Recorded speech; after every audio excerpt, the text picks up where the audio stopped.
Brother Podcast Show. I'm your boy, D-Boy. I'm here with my brother, G Money. What's up? What's up? We want to welcome you to the show. We want to welcome you to the hood. It's the hood that we call the brotherhood. It's where we band together as brothers. We join, encourage each other. So, what we do, Joe? What we do, G Money? We build, man. And we builders, man. builders of others, builders of ourselves, man. We can overcome each and every day that we call life. We want to overcome. Yeah. What's up, G Money? What's up, man? What's been going on? Man. Word on the streets, man, as they so call it. Man, everything good, man. Let's get to this topic, man. I got a topic for you. What you got, man? In the brothers, like, how do you join your band, your brotherhood? How do you join your circle? Is it just because you grew up together, you start banding? How do you get your circle? How do you get your guys, your homies? How do you choose them, or do they choose you? And how do you know your part in the band? For example, with me, you, and Boss Man, we have some similarities. We have some different, but we all know our part. You know what I'm saying? Like, we all know how we fit together. If it's a certain thing that you need, you know what I'm saying? You can come to me. I know I can come to you. For certain things, Boss Man, I know his interests. Like, we know how to go elbow to elbow when necessary. You know what I'm saying? So what are some of the characteristics, man, that we know? How you know you got a solid circle? That's what I'm trying to say. Ooh. Well, it's interesting you say that, man, because, now, first thing I thought about was people that I used to be comfortable with actually going to about something that I ain't so comfortable now with, because I chose to choose another band of people to be around. Man, early in life, man, I think it was more of them choosing me because of me attracting what I wanted, which was, a lifestyle that I thought fit the persona of being cool, I would say, So if that entitled me to basically listen to music that I don't really listen to today, influential music. Somebody else was giving you the ear to what to listen to. Somebody else was choosing your picks. It consumed everything. So you looking at this consuming your whole thinking and your mindset. You start to think that running through as many women as possible is the right way to go. To be drinking, to be out smoking, to do things that, right. Like you say, me, you, and Boss Man don't, take part in, in those type of ways. Back then, I was thinking was the right thing to do and would try it. I would try to push the boundaries, but, it was something in me, a little consciousness. But like I was, we talked about this before, but I always go back to an older gentleman when I started working, in my job, who, kind of gave a different light. And so what made you get out of the old band and jump into a new one or create a new band? Well, that was kind of the pivot point, because when I started the job, the old band would pick me up on Fridays and we would head out to the club from the same job. He would see these type of things, and eventually we formed a relationship in the sort. So the guy's name, we used to oh shoot, call him I forgot what we called the man's name, You man. ain't gotta blow him up, G. You ain't Yeah, gotta I ain't blow gonna him up. blow him up on here, But but he actually played offensive lineman for Miami Dolphins for a couple of years. oh wow. So he I don't know how to say it, man. It's kind of weird, man, because he saw something in me, man. I tell you what, I never talked to you about this. I know I mentioned it, but I remember one instance he pulled up beside me. He was a manager. I was just a forklift operator. And he pulls up beside me and he has this magazine, and the magazine has, it's kind of a prosperous magazine, the kind that you see the nice houses, you see Right. this and you see that. And he was talking to me about, different ways that that could be accomplished. And it was kind of like sowing a seed in me to want more. Now, here's the thing I want to get straight.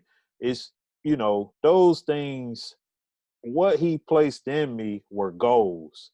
So I started rethinking my life, and some things in which I figured that I definitely wanted in my life at some point was like a family and a wife. And it Okay. got to the point, man, where I was basically scared that if I continued the route I was on, I was gonna end up alone or end up without those things that I valued as very important to me in the future. And one key thing that I saw in my way was the folks that I was running with, pretty The much. old band. So Yeah, the old when, band.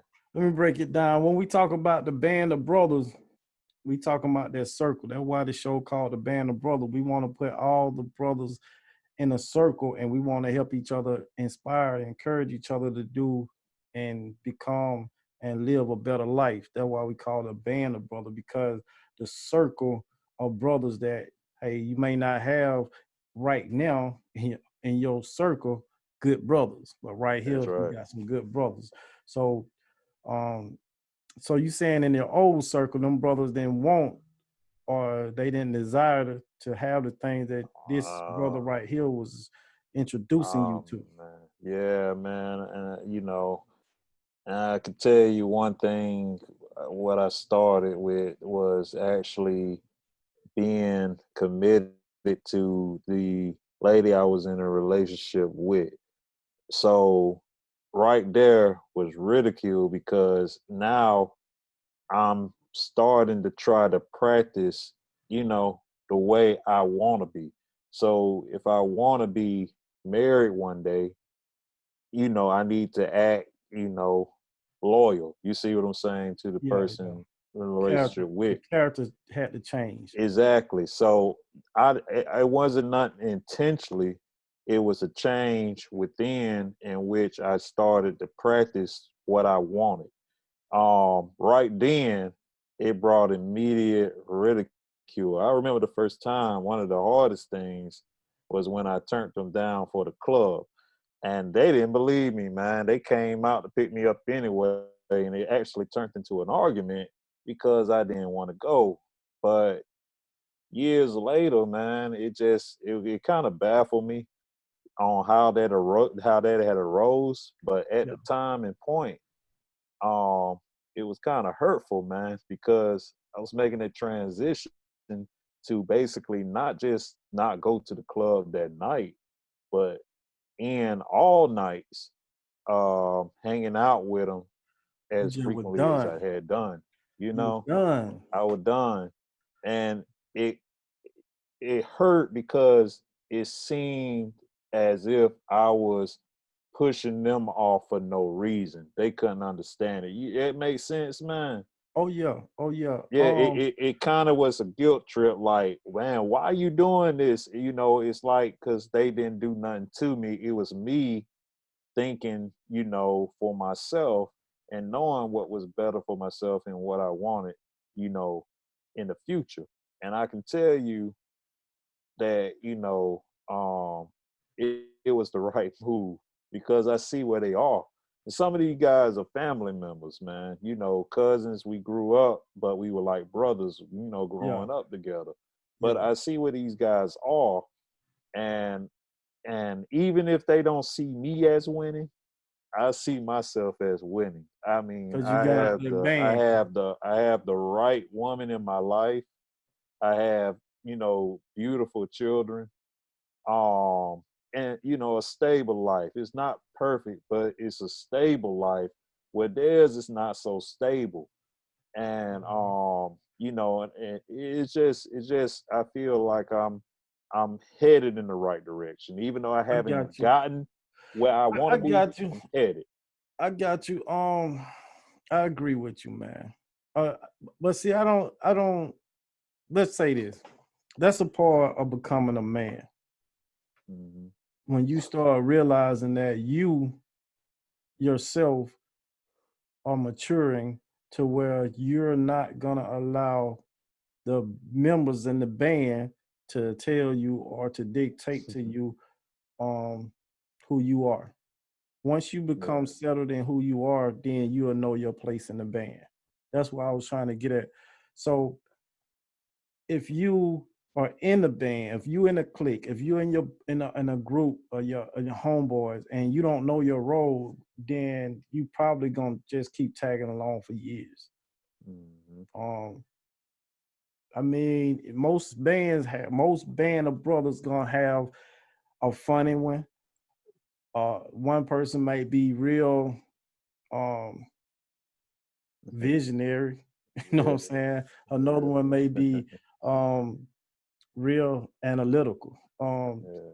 But what happened is each member of the band brings something to the band to where it all helps everybody. We all need that. When we don't have it, then we just become a foolish group of dudes. And I'll say this, a lot of time when we growing up, we form these cliques, and for whatever reason, you find out you fit or don't fit in certain cliques, and so you move, dib and dab, to where you either end up in a lot of trouble or you end up your that band end up narrowing down to where you and the certain ones that was in the band are actually clicking y'all self. That makes sense. Did that That kind of makes sense. stuff kind of happen? Um, Yeah. I'll give you a perfect example. When like just like you, I ran with a lot of my cousins on each side of my family, and Hmm.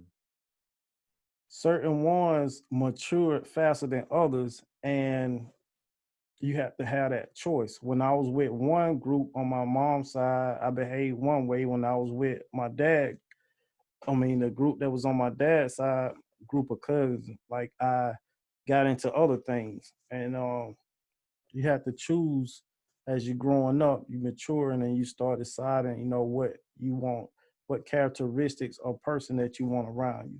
That's maturity. I'm saying Yeah. all that to say this.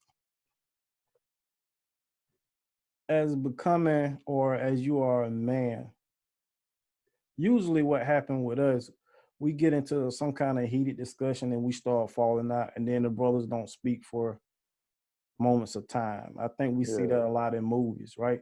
But Hmm. the mature part of us is to be able to choose the people that are around you, that you need around you, that you want around you, so that you can pick up certain characteristics from each person and become whole, become better. Mm. You know what I'm saying? That's what you want to do in choosing the band of brothers that you're around. So Makes that's sense. important. I want to get into this part right here, G. Um, it was the Deontay and Tyson Fury Oh battle, man. man. Um, Oh man. They were scheduled to fight actually next month. It's November now. They were scheduled to fight next month. Uh, Yeah. I think the fight been canceled or something. Deontay Wilder health is not holding up as it should. But I want to read something, man. I want to get your opinion on it. Um, Yeah, let's talk about it, man. talk about it.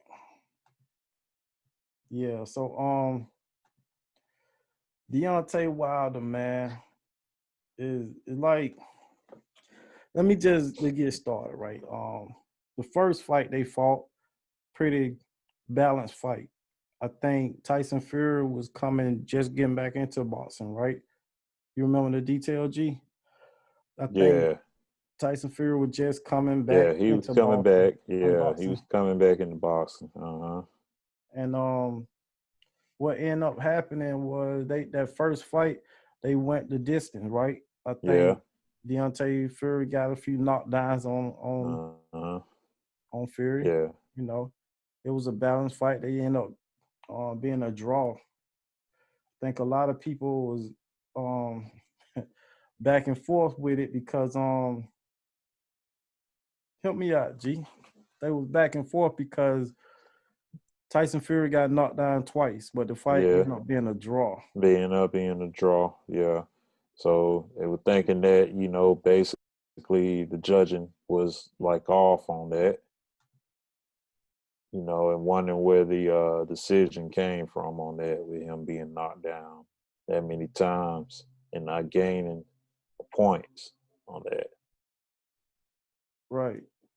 Yeah. So Yeah, man, and then it was a big uproar because I actually missed the fight, but at work, and everybody was talking about it. right, Everybody was talking about it. right. So here's the second fight. And in the second fight, um, you can see, from the highlights of this fight, man, um, Deontay Wilder was kind of get it handed to him, man. So this Yeah. this is my observation that I wrote from it, man. Deontay Wilder versus Tyson Fury, the second fight. Um, Wilder was dominated by Fury. Round after round, Fury released havoc all over Wilder. Mm, At times, it seemed as if Wilder was fighting to stay on his feet, yeah.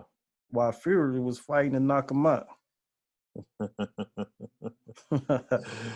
uh, This happened to us sometime in life, fighting hard to stay relevant in a situation, then fighting to actually win.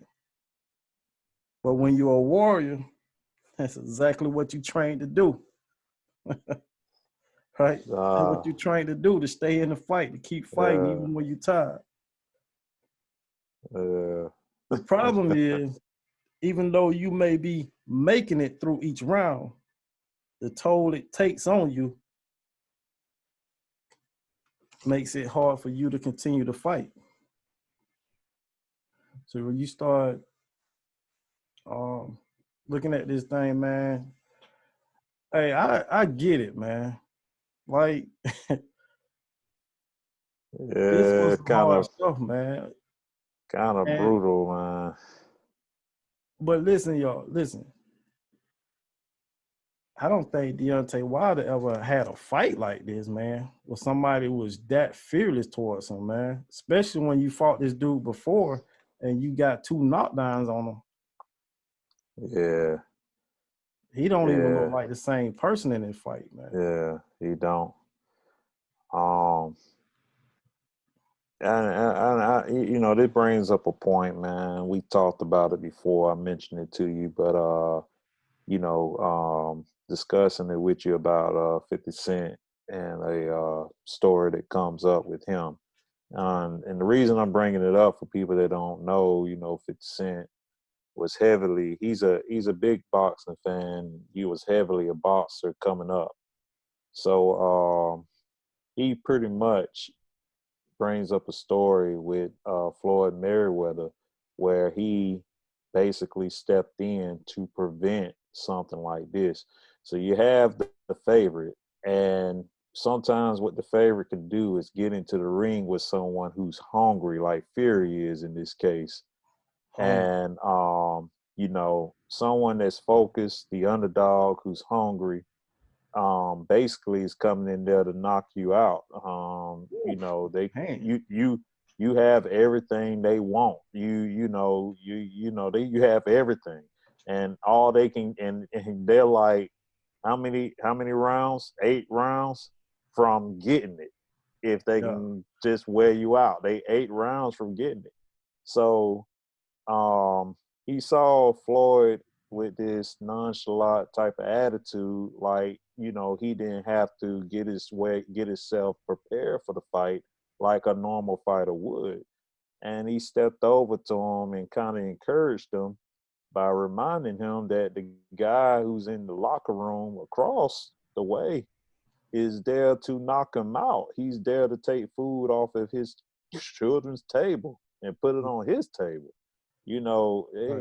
They have a certain way of saying it, but it basically got him in the mind frame. Now, where this ties in with your band, the people that Floyd had with him in his corner, didn't nobody even step up to push him to see, all right, Floyd, you want to get ready? You want to get in the right mindset? No one said anything. So It took so it took Mayweather pretty much was taking the fight lightly. He was he was pretty taking much the like, fight lightly. He so was taking 50 the fight came in lightly. the ear like, hey, dude, hey, you can't, Exactly. yeah. Exactly. So having Yeah. somebody in your circle, having somebody in your circle that can come up to you and say, hey man, you gotta you gotta step up and do your thing. And the point, I'm glad you saying that now, G, because right here in this fight particularly, um, Tyson Fury just won the fight. And basically Yeah. what happened was Deontay Wilder was getting the hand put to him, and the trainer threw in the towel, Yeah. right?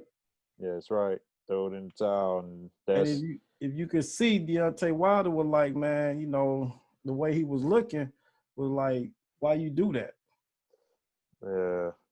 Yeah, he was looking like, why you do that? I'm trying to go back to that point. Yeah. One second. Yeah, right there. He's like, what going Yeah. on? Yeah. What you do that for? What Yeah. you throw the towel in for? Trainer like, but you but know. at the same token, I kind of get where he's coming from, but at the same thing, getting beat down and embarrassed and thrashed Um, in that way. now It's let me like, do say this. you? This the point. This the point of having the right people in your circle. All right. Deontay Wilder ended up firing at the trainer. As he get ready for this fight, the number 3 fight, he got rid of the trainer that threw in that towel. Deontay Wilder felt like he could go on. The trainer felt like, hey, that's enough. See, here's the thing. Having the right people in your band, they have your interests at heart. Mhm. Like, for example, this man, he looking at the fight like, look, bro, you lost this fight. It's over. It was done for you. In which, looking at it from my perspective, I agree. The Yeah. towel need to be thrown in. That way, I can preserve you so that you can fight again. Yeah. But Uh, brain damage, your eardrum with bleeding, an injury that can happen to where you can't fight again, and then it would have been on me. We need people in our circle like that can come in and throw the towel in when you need to be pulled out the ring, bro. Like, yeah. you know what I'm saying? When you wrong, a friend that pushing you to do wrong is not the one you want in your corner.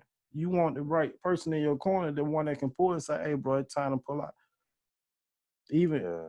I mean, I know we talking about fighting, but what about other things in life? Yeah. What if you finna make that move and your boy come up to you, hey, she ain't the one, bro. I gotta pull you out this one. You know what Right. I'm saying? Can you Right. can you take that? Can you hear it? Can you Yeah. listen to your boy tell you, hey, he might know something about it that you don't know? I'm just saying. That's right. That's like having real brothers in your band. Like you having people in your band that you can actually trust their opinion or their guidance in a situation that you might be blinded to. That's all I'm saying. Yeah. That's what I'm saying. So that's where with the trainer, that's my point of view. That's my perspective. A band of brother, having somebody that got your interest at heart. At that point, dude, you had nothing else to fight for. You was losing. Even if you knocked the dude down, you had been slaughtered. That fight was over. You were barely standing on your feet. Like, Yeah. so that's the perspective, man. Coming. So now what we just broke down to you guys, what the band of brothers are all about. Where your band of brothers, who you got in your circles, who in your club? You know what I'm saying? Who got your back? Who back you covering? It don't Right. necessarily gotta be fighting. Sometimes it gotta be finances, That's financial. right. Sometimes it gotta be education, knowledge, somebody wisdom, somebody you can call on. You know what I'm saying? Helping hand. Right. Your Right. car out of commission, who can you call on? You know what I'm saying? Something like that, man. That's what we talking about. And our show in the perspective what we try to bring is insight stuff that can help you brothers out. That, somebody else ain't gonna tell you. I'm just saying. What'd you think, G? Hey man, I agree with you 110%, man. That's the same breakdown I got out of it, man. Throwing in the towel, from a perspective outside of what you can see could save you from a whole lot of damage. Oh you wow. know, you use the perfect example. Sometimes you head over heels about some woman you about to get with for your homeboy to tell you, yeah, hey, she ain't the one. She ain't the Or, one. knowing something about her that you don't know, that pretty much, she done did 10 guys before you like just like this. So you Yeah. don't want to hear it at the time. You about to He get what hating. He you don't want to hating. hear it.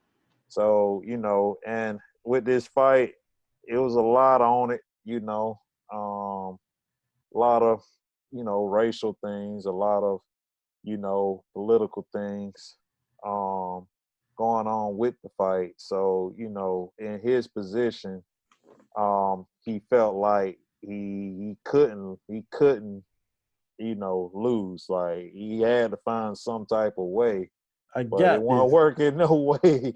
It wasn't working no way. He took it lightly, man. But I'll say this now. I'll say this. Could it be he took the fight so lightly, came unprepared, and the trainer, like, did anybody step in as a 50 did before the fight, Good letting them point. know that, Good hey, point. you're not preparing yourself the way you should, and if you continue, like, I wonder if the trainer got in his ear before the fight on that, to prepare, because it looked like he wasn't prepared. Like you said, it was a different fighter there, man. You Yeah. know, I Tyson came to fight. And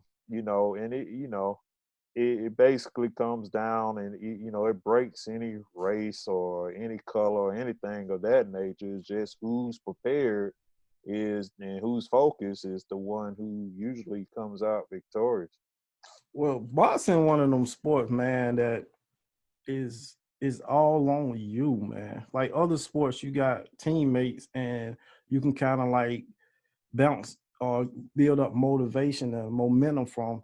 But in boxing, man, you there. And a bad night is a bad night. Like there is no no, you know what I'm saying?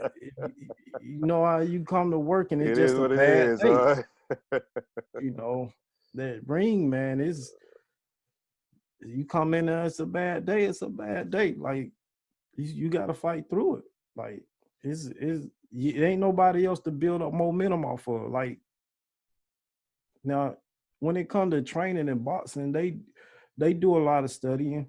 They study it. The trainer supposedly is to study the opponent and build up his fighter to fight the weaknesses of that opponent, expose it, and but at the same time, you have to study yourself and know your own weaknesses so that to know when that person is gonna attack your weakness.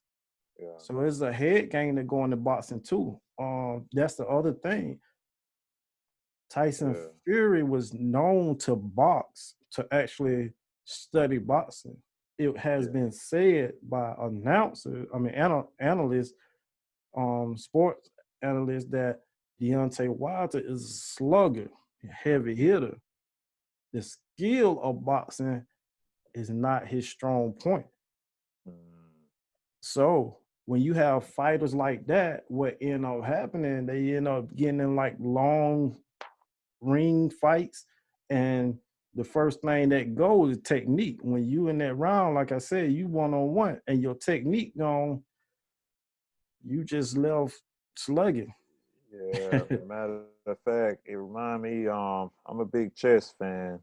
But one of the biggest things in chess is when old Bobby Fischer went over and pretty much beat the Russians at that game.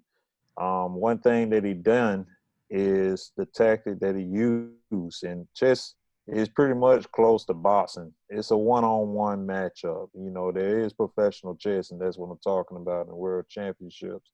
But he came in and basically played what we call openings, played different openings than the Russians were actually used to, from him actually studying the game more deeply. Kind of hits on that point in which you were talking about Tyson being that type of studier of boxers, and you could see it in that fight. He stayed composed.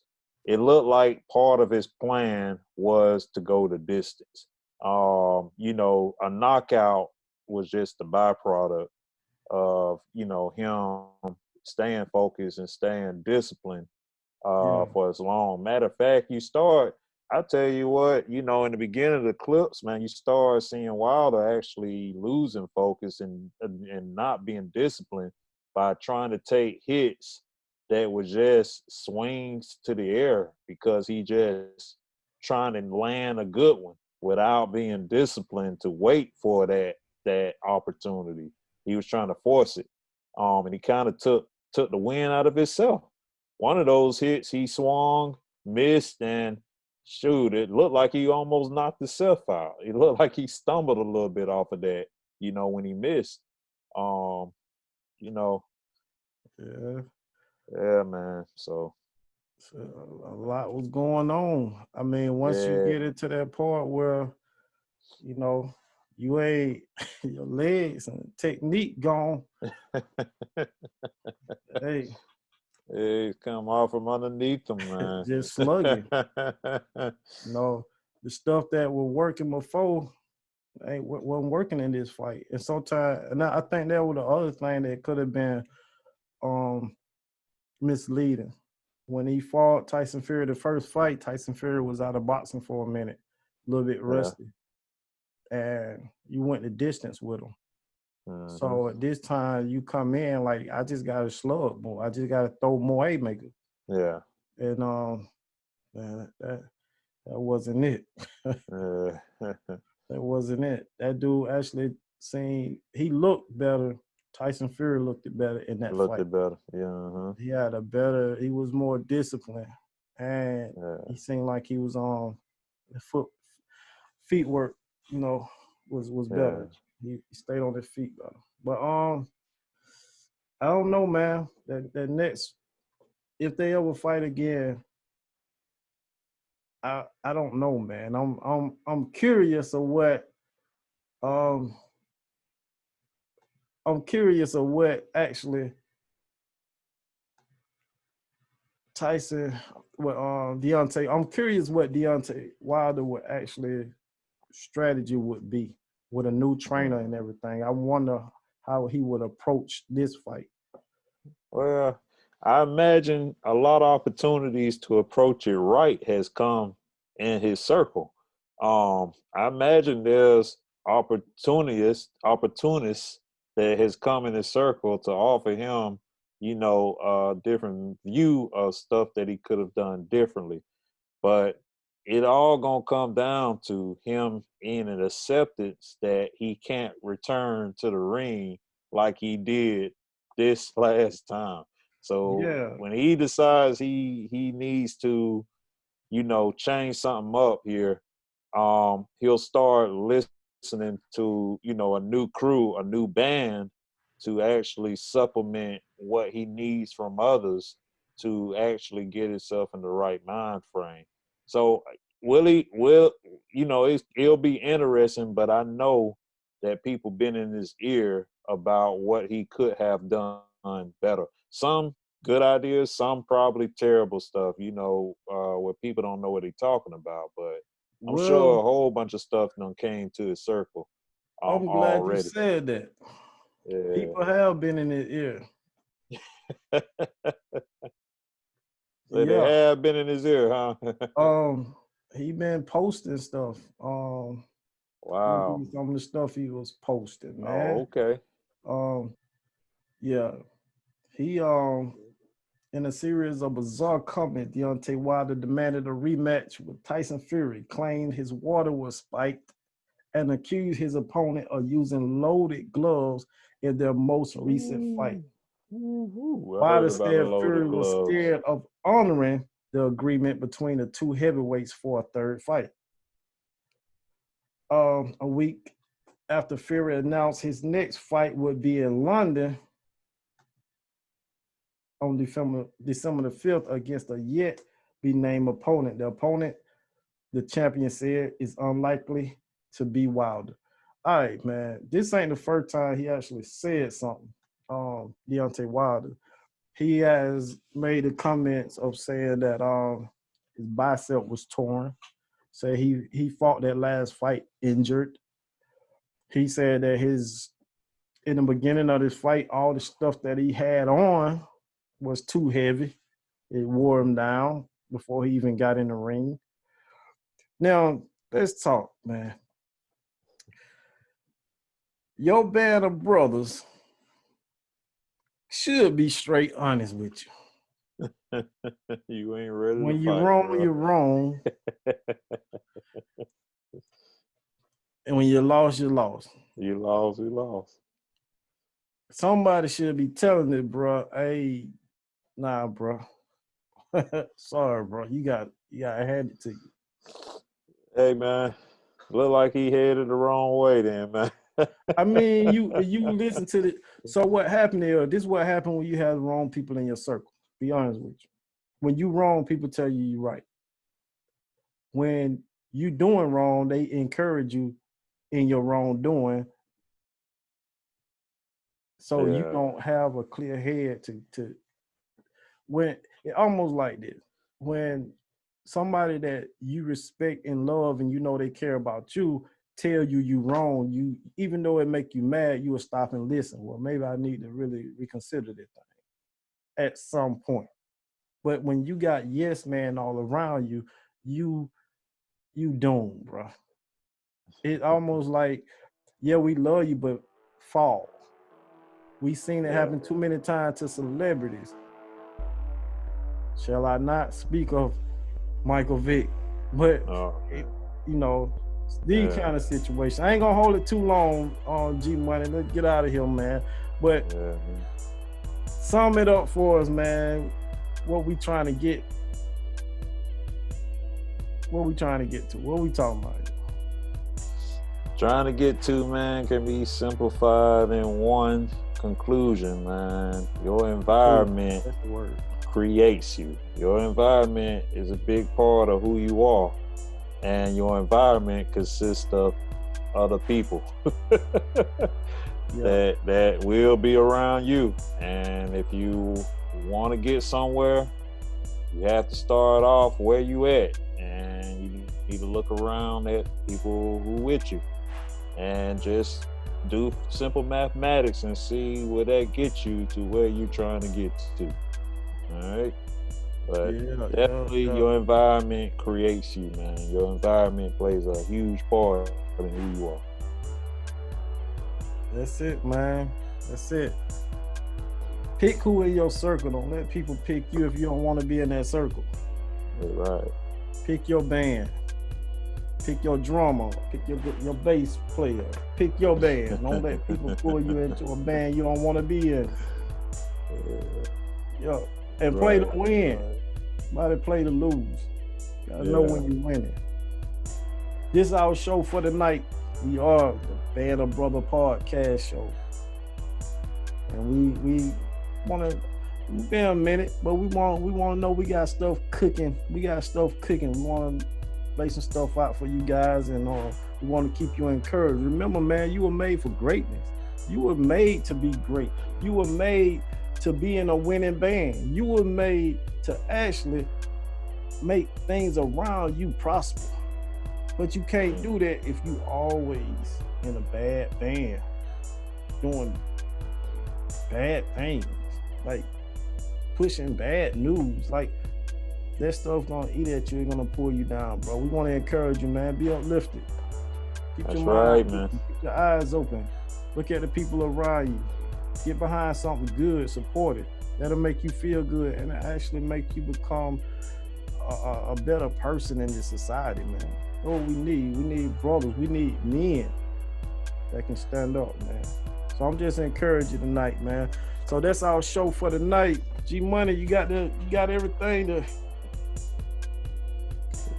Yeah, man, so again, guys, that number has not changed. That number is set in stone. You can call it, give us a call, let us know your thoughts, let us know what you would like to hear at 678-435-9076. Again, that number is 678-435-9076. Can't wait to hear from you, ladies and gentlemen out there. Also, you can reach us at bandofbrotherspod@gmail.com. All right. Till next time. We out. We out. All right, G. Ooh. You